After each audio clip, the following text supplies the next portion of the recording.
اعوذ باللہ من الشیطان الرجیم بسم اللہ الرحمن الرحیم۔ تمام دیکھنے اور سننے والوں کو السلام علیکم۔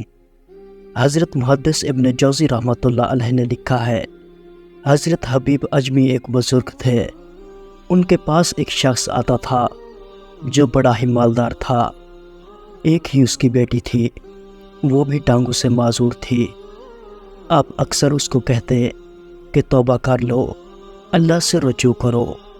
وہ اکثر آتا اور اسے کہتا کہ ٹھیک ہو جاؤں گا، ایک ہی تو بیٹی ہے، کہاں دولت لے کر جاؤں گا۔ حضرت حبیب اجمی جب بھی اس کو کہتے، وہ یہی کہتا، بہت جلد ٹھیک ہو جاؤں گا، توبہ بھی کر لوں گا۔ ایک دن سویرے سویرے توبہ کرنے آ گیا۔ آپ نے کہا کیا ہوا؟ تو وہ شخص کہنے لگا، حضرت جی کل ایک 15 سالہ نوجوان مجھے توبہ کروا گیا۔ حضرت حبیب اجمی کہنے لگے، وہ کیسے؟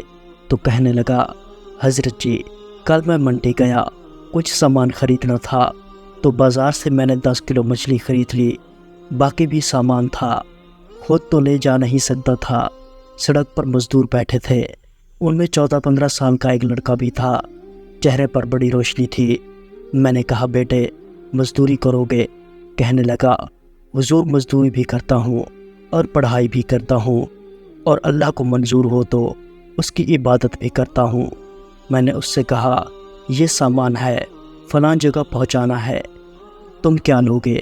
کہنے لگا، 3 دینار لوں گا۔ سودا طے ہو گیا، اس نے سامان اٹھا لیا۔ کہیں راستے میں ظہر کا وقت ہو گیا۔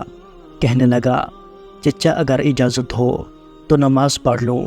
سامان پٹھے پر رکھ کر وہ نماز پڑھنے چلا گیا۔ اب باقی لوگ دیر سے آئے، وہ بچہ جلدی آ گیا۔ میں نے کہا، بیٹے آپ جلدی آ گئے؟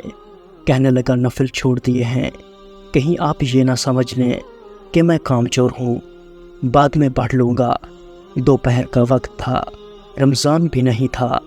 میں اس نوجوان کو گھر لے گیا اور اپنی بیوی سے کہا، بڑا ہی نیک اور نمازی ہے۔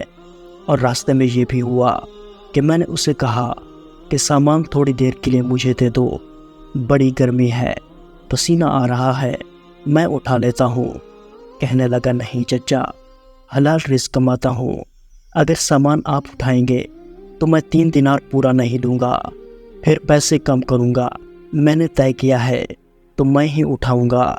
میں نے اپنی بیوی کو بتایا تو وہ بہت متاثر ہوئی اور کہنے لگی، کھانا پک گیا ہے، اسے کہو روٹی کھا لے۔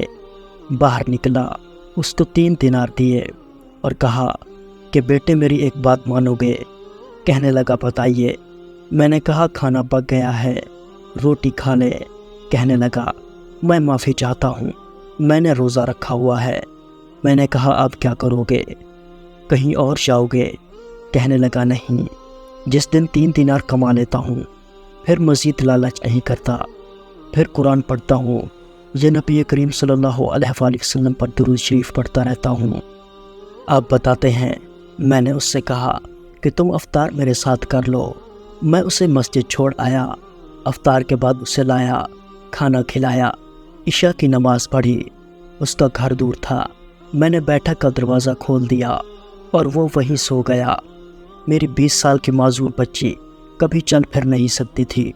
کوئی طبیب، کوئی حکیم میں نے نہیں چھوڑا تھا۔ ایک ہی بیٹی تھی، وہ بھی معذور۔ ہم میاں بیوی اس کے کمرے میں گئے، کہا، بیٹی ایک نوجوان بڑا ہی پرہیزگار ہے، بہت ہی نیک ہے، آج ہمارے گھر آیا ہوا ہے۔ بیٹی کو کھانا کھلا کے ہم واپس آ گئے۔ آدھی رات کا وقت ہوا تو دروازے پر دستک ہوئی۔ بچی اپنے کمرے میں سو رہی تھی، ہم اپنے کمرے میں سو رہے تھے، وہ بیٹھک میں سو رہا تھا۔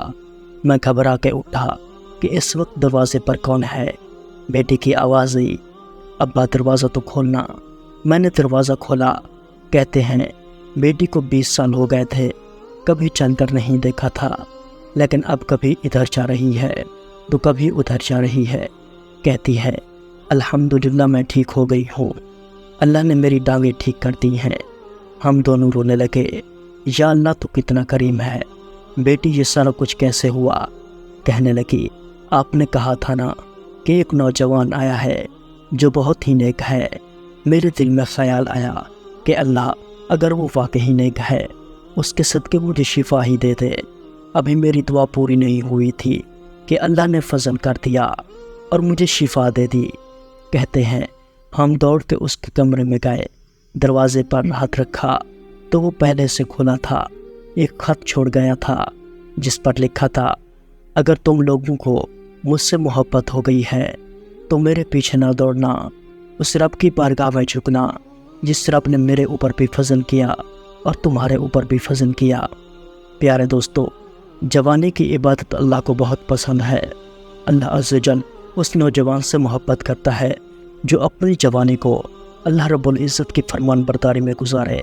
اگر آپ اسلامک ویڈیوز دیکھنا چاہتے ہیں تو اسلامی بندہ یوٹیوب چینل ضرور سبسکرائب کریں۔ دعا میں ضرور یاد رکھیے گا۔ اللہ حافظ۔